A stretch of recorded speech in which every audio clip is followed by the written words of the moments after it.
Vamos analisar a derrota para o Internacional por 2-1. Infelizmente o Vasco pagou o preço por ter jogado nada no primeiro tempo. Vamos explicar sobre isso após a vinheta.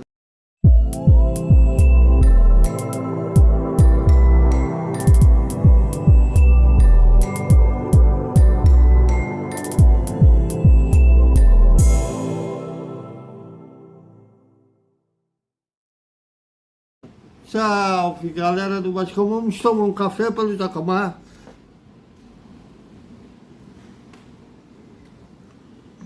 Porque foi um Vasco diferente do clássico contra o Flamengo. Quando o clássico contra o Flamengo, a derrota foi até injusta. Hoje não, hoje o Vasco mereceu perder para o Internacional e perdeu por 2-1. Vamos falar sobre o jogo que teve 19.700 torcedores pagantes e 20.098 torcedores presentes, para uma renda de R$ 977.449. A torcida do Vasco fez a parte dela, mas o time não. O time começou o primeiro o jogo até tendo maior posse de bola que o adversário, mas curiosamente os jogos que o Vasco está prestes a sair da zona de rebaixamento, como foi contra o América Mineiro, como foi ter tido alguns jogos ruins contra o América Mineiro, mas o América Mineiro venceu, depois contra o próprio Santos, e hoje eu acho que é um nervosismo, um time sente a pressão de ter que sair da zona de rebaixamento. Eu espero, inclusive, os colegas que estiverem lá em São Januário perguntem isso ao Ramon Dias. Eu imagino que não vai ter zona mista devido ao resultado. Quando o Vasco perde, geralmente não tem zona mista. E eu acho que o time sente a pressão. Mas começou o jogo até melhor que o Internacional. Teve uma chance que o Vigete chutou, o Rocket deu rebote e um zagueiro tirou antes que o Paes completasse.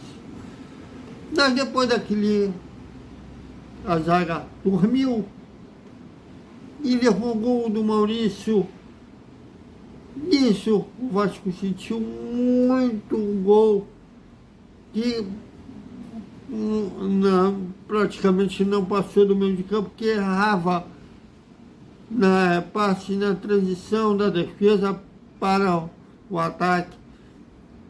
E o Internacional começou a tomar conta do restante do primeiro tempo. Teve um gol anulado do Valência.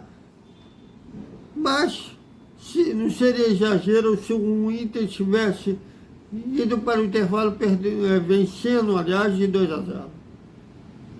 E no segundo tempo, o Vasco novamente começou melhor, tentando distribuir melhor a posse de bola, mas assim como no primeiro tempo, se precipitava na hora de chegar perto da área. E o Inter, quando desceu, marcou o segundo gol com Valência, dessa vez em posição legal. Novamente a zaga dormiu e o Valência entrou como quis na área do Vasco e chutou por baixo da perna do Léo Jardim.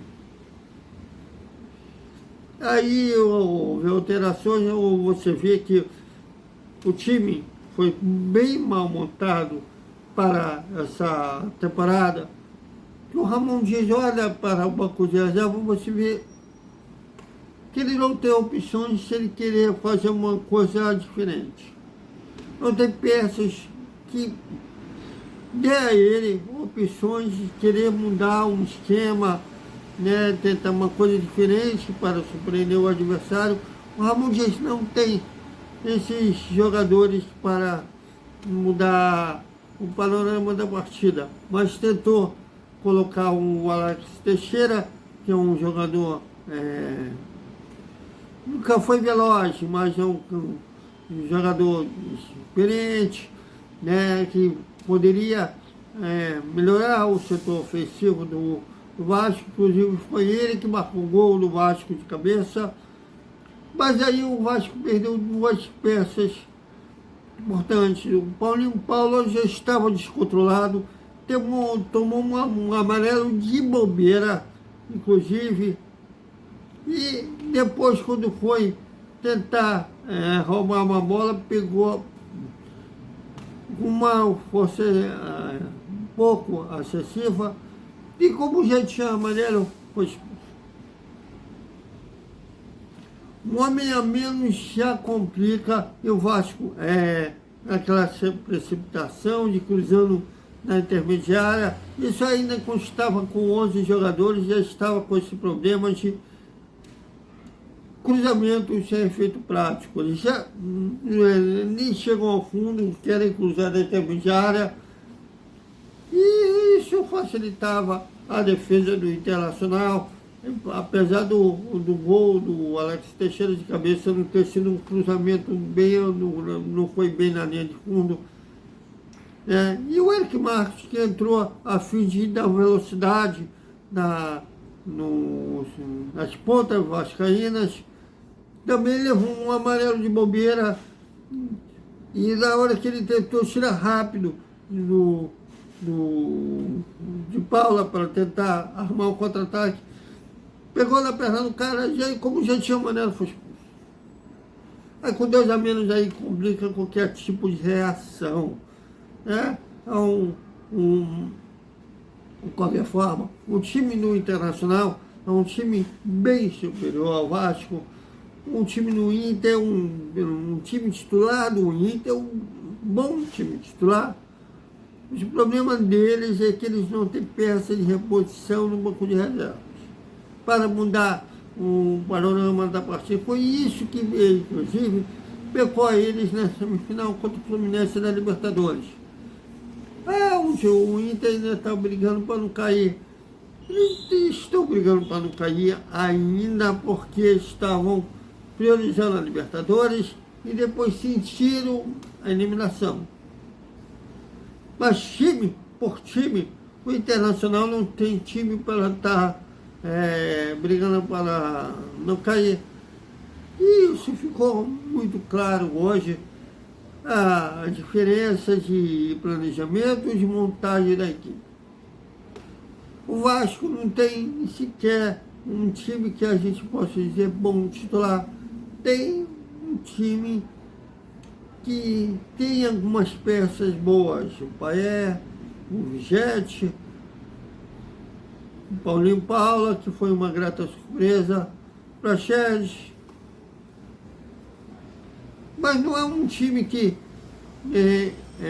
pode ser considerado que tenha um bom time de titular.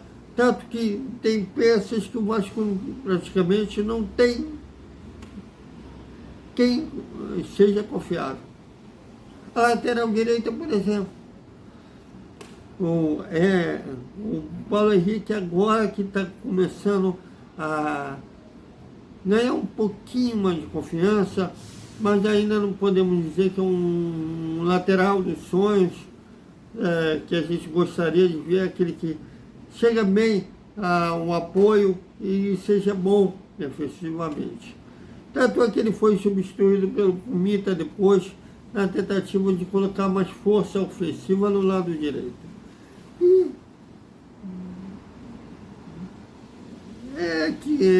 tanto que o Vasco não tem essas peças também de reposição, que as mudanças estão sendo óbvias.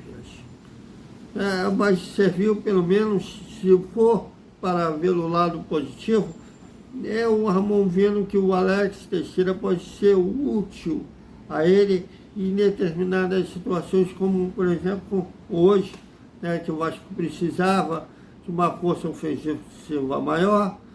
Ele entrou bem, inclusive fez o gol no Vasco, mas ninguém contava que fosse ter 2 jogadores expulsos. Estou sabendo que a torcida começou a xingar o Paulo César Oliveira, o árbitro de hoje, depois da partida, mas que eu saiba, não foi o Paulo César de Oliveira que montou o péssimo time, sobretudo na primeira partida do campeonato, que é o que o Vasco está pagando o preço por isso. Foi o Paulo César de Oliveira? Não. Tem um nome também, se chama Paulo Brax. O Luiz Melo que já saiu. Eles sim que são os responsáveis do Vasco está pagando hoje esse preço. Tinha a chance de sair da zona de rebaixamento, desperdiçou. Pode cair um pouquinho mais na tabela, porque o Santos, antes de começar a gravar, estava vencendo o Curitiba. E já imaginar que o time do Curitiba é time fraco pra caramba, tanto que o Vasco deu de 5 neles. Agora é um jogo de vida ou morte, posso dizer, é um verdadeiro jogo de 6 pontos contra o Goiás em Goiânia, né? E eu acho que, apesar do time do Vasco ter sido um time muito mal montado, eu vi o jogo de ontem do Goiás sobre a goleada que eles tomaram do Fluminense. O Fluminense jogando em ritmo de treino, deu de 5 no Curitiba. O time aí do Goiás. O time do Vasco é um time melhor que o do Goiás. Aliás, deve aumentar um pouco depois dessa derrota dos matemáticos, a probabilidade de rebaixamento. É sempre assim, vitória diminui, derrota aumenta. Mas eu acho que o Vasco não vai cair, até porque tem times piores do que ele. Hoje era até previsível que o Vasco fosse perder, principalmente porque Alan Patrick é um cara que comandou o meio de campo, praticamente teve toda a liberdade do mundo, a liberdade de pensar, distribuir jogo, ninguém do Vasco comandou. E do lado do Vasco, o Paier, né, que é um homem de criação, ele tentou de tudo, mas nessa nova formação, sem o Rossi, né, tentou botar o Paulinho Paula como ponta, ele não funciona como ponta, tanto que o futebol dele tem decaído como ponta. Praticamente o Ramon vê aí que o Paulinho e o Paier jogam no mesmo setor do campo. Eles tentou também o Paier como ponta, também não funciona. Paulinho também não é um velocista para jogar como ponta. E nessa formação, até o Gabriel Peck, que eu tenho um certo... Ele me deixa nervoso em certas circunstâncias que ele está atravessando, que o Gabriel Peck não é centroavante, mas ele quer chutar de qualquer lugar. Inclusive, no jogo passado contra o Fluminense, ele podia ter dado uma assistência para o Paulinho Paulo, que estava sozinho naquele lance, que ele entrou de cara com o goleiro e chutou em cima do Rossi, enquanto o Paulinho vinha sozinho na bola. Mas até o Gabriel Peck ficou meio perdido hoje.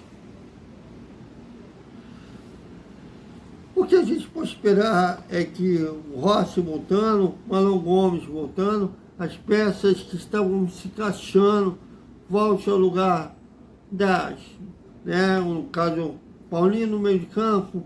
Não sei se nessas circunstâncias o Ramon Dias, mas no caso como o Paulinho, está expulso, né? Foi expulso, está suspenso do jogo contra o Goiás. O Rossi voltando, o Paier tenha alguém melhor para ele dialogar, né? Tem uns 2 pontos que ele consiga dialogar.